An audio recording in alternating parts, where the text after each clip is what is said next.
Baylor can play champion. Baylor can play spoiler. They can do it at the same time.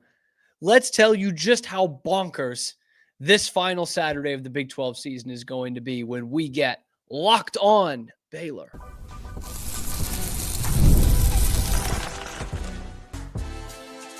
You are Locked On Baylor, your daily podcast on the Baylor Bears. Part of the Locked On Podcast Network, your team every day. Hey there, Bears fans, and welcome to another episode of Locked On Baylor, brought to you by FanDuel and part of the Locked On Podcast Network, where it is your team every day. I'm Cam Stewart of ESPN Central Texas and the Cam Show on YouTube. We're going to recap this Houston game. We're going to look at all the scenarios that I can even think of, which just stick with me in terms of the Big 12 championship race and what can happen this Saturday. And we do unfortunately have to break down that Baylor basketball loss to Tennessee and whether there's some underlying issues here with this program and not just this year. Stick around, all that and more coming up on Locked On Baylor.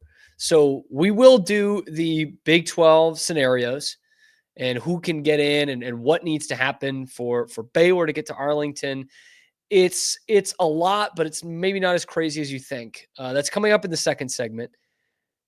So first, we got to talk about this ugly or gritty win against Houston on Saturday. However you want to look at it. The bad of it is Baylor did not play well. Baylor did not play well, especially offensively. I thought they played okay, good defensively. It didn't feel as great as a team who did not give up an offensive touchdown, which is about all you can ask for in a conference game, and that's what they did. But overall, I thought they let Houston hang in the game. I thought there were some interesting coaching calls that I didn't agree with, and overall, the offense just did not do what they've done during this winning streak. In the 4 games leading up to this and their winning streak, they had 47 points a game. And in this one, the 5th win of the winning streak, they only put up 17 20, 17 of them in the first half. So only a field goal in the second half. Like that's not good. That's not good at all. And I thought if they had faced pretty much any other team in the league on Saturday with the way they played, they probably would have lost. But they played Houston and they won. So that's kind of what matters, right? So you win a conference game on the road, you win it by double digits. That's all you can ask for. And I've had people that are saying you're being too dramatic about this. But look, they didn't play well. And if they play that way against Kansas, they're going to lose. In fact, if they play like that against Kansas, which I doubt they will, Houston is a much better defense than Kansas. But if they played against that, like that against KU, they'll get their doors blown off. They'll lose by 3 scores. But I doubt that is going to happen quite like that. But KU, that is going to be an interesting one to keep track of going on throughout this week. That is an amazing story that's going on up there in Lawrence and how that football team is playing. So I've been asked the question, and I kind of threw the word around in the postgame on Saturday. So I've been asked this question in the hours and day and a half since then. Was Baylor lucky to win this game? And I've thought a lot about it. In a way, yes. Because like I mentioned, if they played just about anyone else in this conference with that effort, I think they would have lost. That effort and that execution against anybody else would have been a loss. And you got lucky in a way that Houston is so limited, especially offensively. I mean, really offensively, that you were able to make those mistakes, commit those penalties, commit those turnovers, and still win the thing and win it rather comfortably by 10 points, 20-10. So in that sense, they were lucky. In another sense, I mean, they did execute specifically defensively pretty well. They allowed Houston to have some sustained drives, but they didn't score points. Houston as an offense only scored 3 points. You know, their only touchdown comes off a pick 6. And it's important to remember that Baylor had 2 pretty pretty good looking scoring drives in that first half. Actually, really 3, but one of them should have been a touchdown and ended up being a field goal at the end. So 3 good looking scoring drives in the first half. Like that's something that shouldn't be ignored just because they turned the ball over twice in that first half and looked worse in the second half. So in that sense, they were not lucky. They executed and they made plays when they needed to. They also forced 4 turnovers, 3 of them on defense. That's something I've been calling for all season long. I said this defense does not force turnovers. And if they were even just able to do that, that would save them a lot, even in this win streak, save them a lot of sweat. And they were able to get that done with 3 picks and a fumble forced on special teams in this game on Saturday. So lucky in a way that it was against Houston, but you've got to win those clunkers, if you want to call them that. You've got to win ugly sometimes. In 2021, they did it against Kansas State on the road with that same scoreline, 20-10. They did not play that well, but they won that game by double digits. They also didn't play all that well against Texas Tech in the regular season finale, a game they needed to win to keep their hopes alive for the Big 12 championship. Stop me if you've heard that one before. And they didn't play well in that game, and they won. I also mentioned it on the post game, thinking back to 2019, that Halloween night game against West Virginia. Baylor was a much better team and only won 17-14 on a partially blocked field goal at the end of regulation. And they also had a game against Rice that year that they barely won. I mean, talk about being much better than West Virginia, much better than Rice. And both those years they went to the Big 12 championship game. So you need wins like this is what I'm trying to say. Even going back to the Bryles days, I was thinking about a couple of them. I think it was 2014 against Mahomes. They barely won against Tech. I think Tech missed a 2-point conversion at the end of that game that would have tied it. I think it was 48-46. So you need to win those games. There are plenty of times where you have clunkers and you don't win. And thinking back to a month and a half ago, just under 2 months ago now, before this win streak started, it's like, man, I would have done anything for an ugly win because I would have done anything for a win. And so it's not a complaint of how they played on Saturday. It's just more of a warning of like, hey, let that be the one. Let that be, down the drain now and behind us in the rearview mirror. Because if they play like that in this game on Saturday, they won't have any hopes at Arlington because they'll lose. And again, this Kansas defense is not as good as Houston, but make no mistake about it, these guys are ready to play, and they have an explosive offense, which I bet you didn't think I was going to say that about a Jeff Grimes offense, but if you look at the stats, they are second in the Big 12 in explosive plays, only behind Baylor. They have figured it out, and they have a veteran-laden team. That is going to be a fun one to kind of look ahead to on this Thanksgiving week. But for Baylor, you got the win. Guys, that's the most important part about all of this. I'm not cocky enough to be saying that any win is not a good thing. I wish they had more yards per play than a terrible Houston offense. I wish they beat them by more than 10 when they had more than 200 yards of them of total offense in the first half than Houston did, and finished with 85 more yards of offense for them. So I thought Houston really controlled the play in the second half. I think Baylor ran 3 plays in the third quarter. Do I want that? No, but I'll take a win every time. And Bryson Washington gets over 100 yards again. So love that for him and love that for this team. Yeah, I wish Sawyer Robertson didn't throw 3 picks. Thought he made some adjustments, but overall, sometimes you got to win ugly, and it still counts as a win.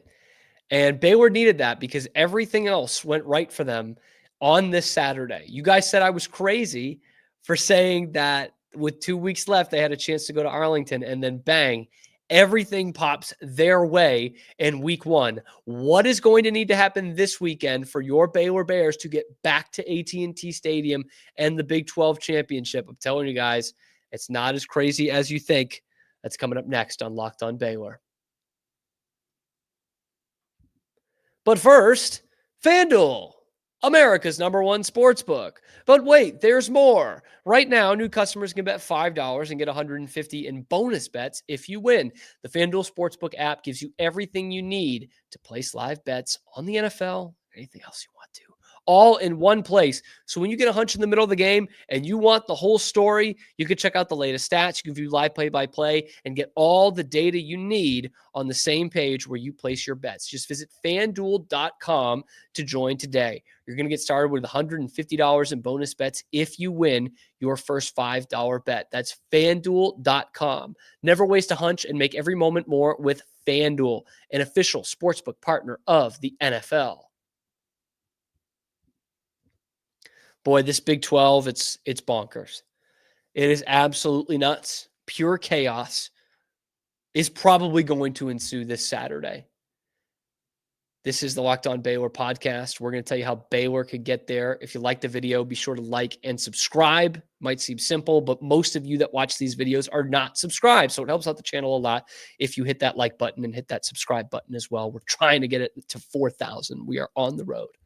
Anyway, Baylor somehow, after starting 2-4 overall and 0-3 in conference, still has a shot to get to this Big 12 championship game. And I came on this podcast last week laying out the scenarios of what needed to go right for 2 weeks for Baylor to get there. Well, week 1, so far, so good. Baylor's not alone in this endeavor. There are at least 8 teams. I'm hearing 8 teams. I'm hearing 9 teams that can still qualify for this Big 12 championship game. Sorry, TCU, you're not one of them. That's a real shame. That is a real shame. But according to the Big 12 Conference, which sent out a memo on Sunday, entering Week 14, 9 teams are still in contention for this. So that's the number I'm going with. 9 teams can still get there. In fact, my favorite matchup of all of this is still alive, and that is Baylor versus Texas Tech, the Butt Bowl in Arlington, the way it was for, a decade? Decade and a half? A little over a decade we did that in Arlington at Jerry World for all the marbles. That's crazy that can still be on the board. But let me read you through this memo first, because this is going to be the tiebreaker. So this can involve all of these 9 teams. If you're a fan of any of these 9 teams that is just checking in on Locked On Baylor for these crazy scenarios, your team is going to be mentioned here. So there are 2 team tie scenarios and 3 team tie scenarios. The 3 team tie scenarios, if Colorado loses and there's 3 teams tied, that is going to be Arizona State versus Iowa State. If Arizona State loses, it'll be Iowa State versus BYU. If Iowa State loses, it'll be a rematch of what we had this past Saturday, Arizona State and BYU. If BYU loses in this 3-team tie scenario, following a BYU loss, even this is confusing me, guys. If Tech defeats West Virginia, then Baylor beats Kansas and Cincinnati beats TCU. If all of those things happen, it'll be Colorado versus Iowa State. Otherwise, with those scenarios, it'll be Colorado versus Arizona State. But if West Virginia defeats Texas Tech, it would be Arizona State versus Iowa State. And in a 4-team tie scenario, it will also be Arizona State versus Iowa State. Now, here is the key part for Baylor and for Texas Tech specifically, and Kansas State as well. For teams who are 5-3 entering the week, they must win and see at least 3 of the 4 6-2 teams take a loss. Okay, let's go through that pretty quickly here. So when we pull up the Big 12 standings and who is still alive in this thing, the 9 teams that are still around, you have got the 3 teams with 2 losses, see, it's already confusing me. There are 4 teams, like I just said a few minutes ago, 4 teams that stand at 6-2. That's Arizona State, Iowa State, BYU, Colorado. And then after that, you have got 5 teams at 5-3. That's Baylor, Kansas State, TCU, not in it, Texas Tech, and West Virginia. So 4 5-3 teams that can still get there. Now, what Baylor needs, and this is the big part of this, they need to beat Kansas first and foremost, no doubt. But then they need 3 of these 4 things to happen. BYU losing to Houston, the game is in Provo. Arizona State losing to Arizona. Colorado losing to Oklahoma State. and Iowa State losing to Kansas State. Right now, Baylor has a 12% chance to get there. So they need 3 of those 4 things to happen. And the bad news for Baylor is a lot of those things, like it's not likely. Okay.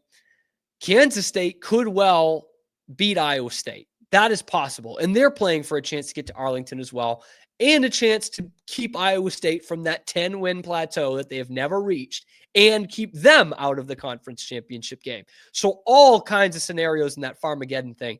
All that to say, Kansas State will be very much motivated. Colorado will need to lose to Oklahoma State. That's unlikely. That's quite unlikely. Arizona State needs to lose to Arizona. Also unlikely, but is a rivalry game. And there's talent for Arizona. We have not seen it come together like really, truly this year. But when you've still got Fafita and McMillan, crazy things can happen. And BYU would need to lose to Houston at home. We just saw what Houston could do. I doubt it. So yeah, that first week scenario was easier for Baylor than the second week scenario, but these things can happen. And I have just scoured for this, like all through all these different scenarios, these memos, these tweets and everything. I bookmarked about 12 tweets, but from what I can tell, those are the 2 that we need to focus on. That memo from the Big 12, and basically what Baylor needs is to beat Kansas and have 3 of those 4 things happen. 3 of those 4 6-2 teams in the conference need to lose. Now, it really stinks that you lost the tiebreaker to 2 of these teams in 1-score games, that being BYU and Colorado. Yes, I've seen it in the comments of almost every video I've posted the last 2 or 3 weeks. That Colorado game comes back big time, right? That Hail Mary, if they kept CU off the board, they would have had a very real chance to be playing for the Big 12 championship in a couple of weeks. So Tech, on the other hand, like Baylor, is in that 5-3 scenario. So they will also need 3 of those 4 things to happen. And this is why it fascinates me, because Baylor and Tech are not part of those games. Tech against West Virginia, who also has a chance, will also need those 3 things to happen.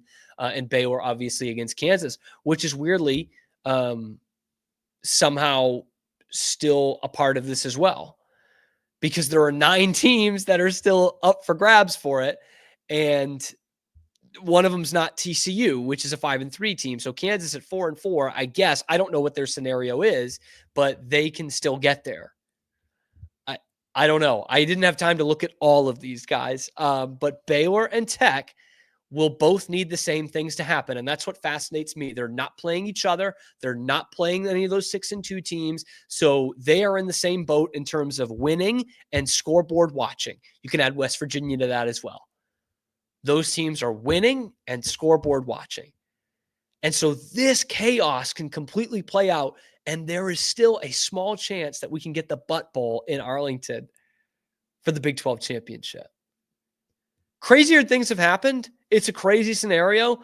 But when you look at how many teams are in this boat going into Saturday, going into the final week of the season, it almost feels like anyone has just as good a chance as anybody in this conference. Like the crazy crap we have seen in this conference this year. BYU was a shoo-in for a home team in the college football playoff 2 weeks ago, and they lost to a team that was 3-6 at the time. At home, they lost to Kansas.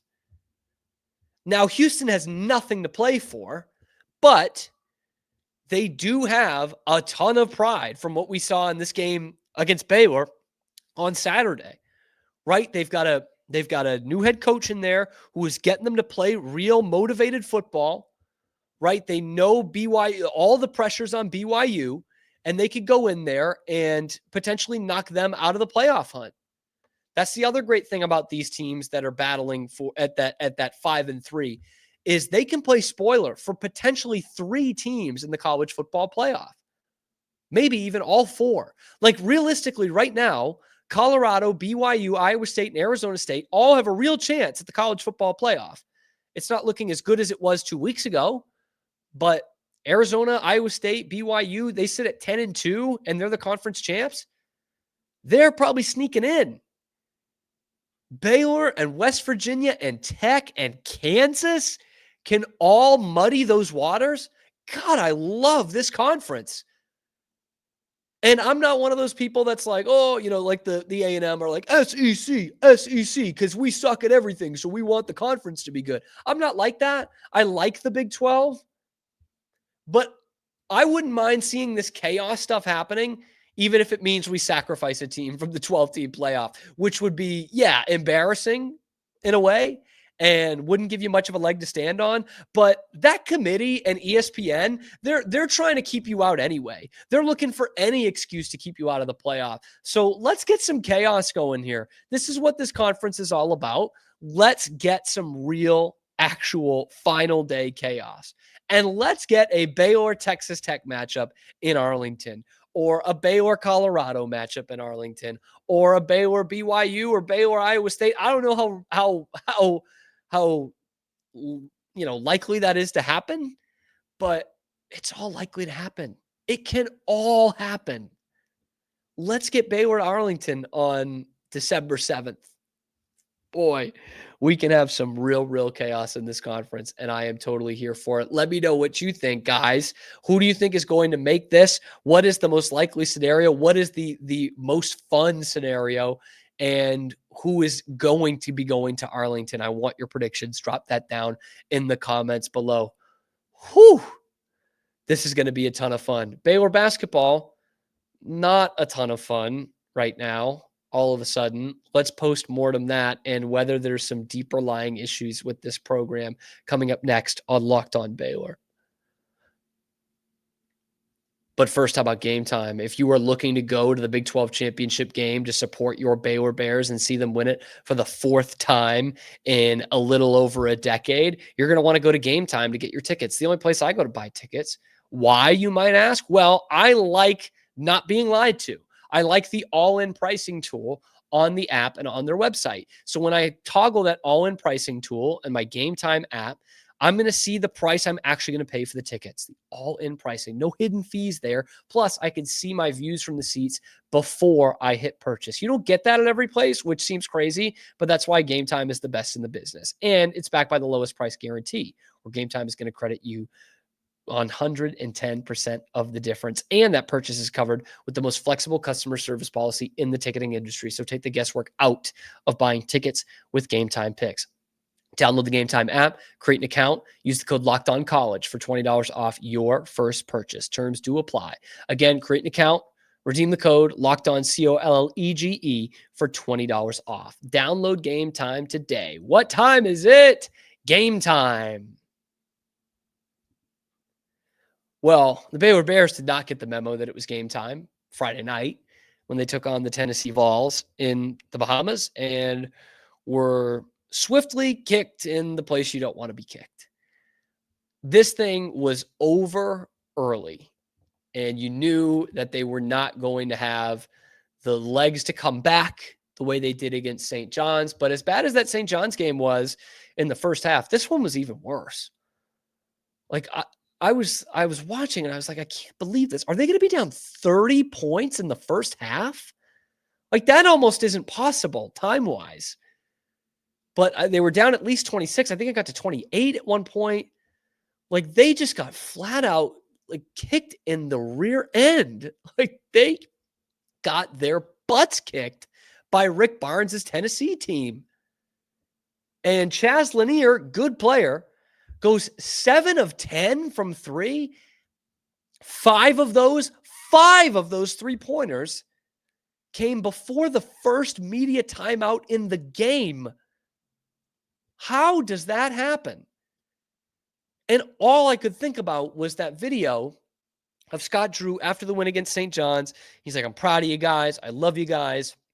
But don't ever make me as mad as I was in those first 15 minutes. Ever again. I'm too old. And then they just went and did it the next night. The next night they did that. They like all had their fingers crossed behind their backs. They said, okay, coach, we won't do that. And then they did it the next night. A lot of people have said this, both on Twitter. I've gotten some texts about it. Well, Cam, they played 40 minutes and then some of high-intensity basketball, 50 minutes total against St. John's the night before. What did you expect? What did I expect? St. John's played 50 minutes the night before. They played the same game that Baylor did. And they played earlier in the day on Friday. And they kicked Virginia's ass, okay? They destroyed them. So, yes, Tennessee is better than Virginia. But come on. That's not a good enough excuse to get blown out the way that you did. It was only 15 at the end of it. That was flattering. Absolutely flattering to only lose by 15. They were getting their doors blown off.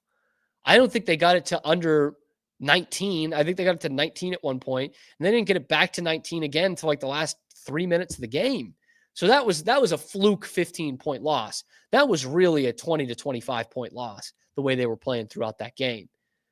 And like elephant in the room, man, of their 5 games this year, they have gotten absolutely boat raced in 2 of them.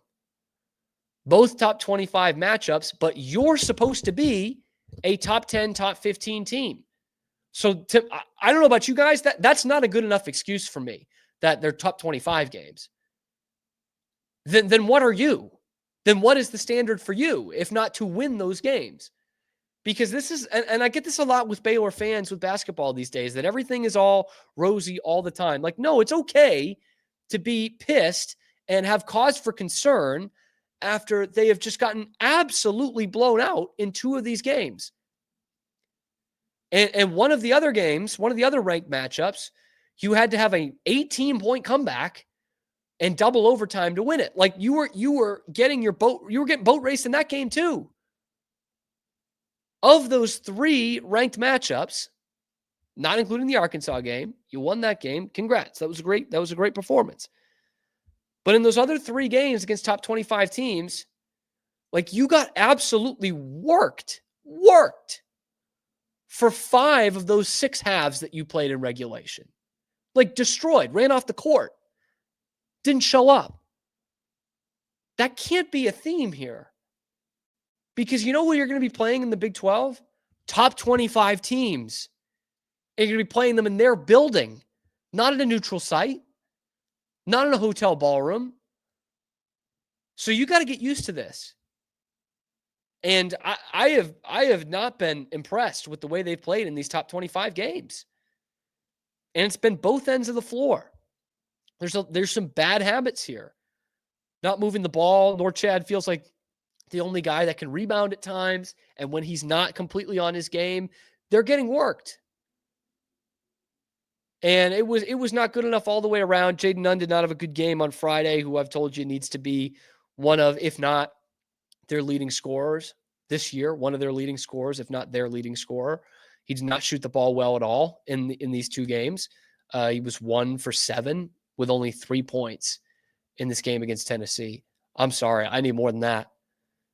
And he'd be probably the first one to tell you. Jeremy Roach, after the heroics on Thursday night, 8 points, 3 assists, minus 18 in this game. They wouldn't even turn the ball over that much. In fact, they won the turnover battle. Only had 12 turnovers, but they also only had 12 assists. Again, with the 12 assists. They won the paint, but got crushed on the perimeter. And their bench points, which is something I pointed out a lot last year, like that's what good teams do. They win the bench battle. That's what the very best teams do. Baylor had 7 bench points in this game. Tennessee had 30. Minus 23 on your bench. This is supposed to be the depth that we're excited about. There's concern here. Not missing the tournament concern, but like could be out of the rankings a couple weeks into the conference season kind of concern. Yeah, if they play like that, yes. And oh, don't worry. Next week, you just got to go up to Storrs, Connecticut and play UConn. Are they any good? I don't know. So yeah, there is some concern. Let me know what your concern level is for this team. Drop that down in the comment section below. Again, be sure to like and subscribe. It helps out the channel a ton, or tweet at us at Locked On Baylor if you're listening.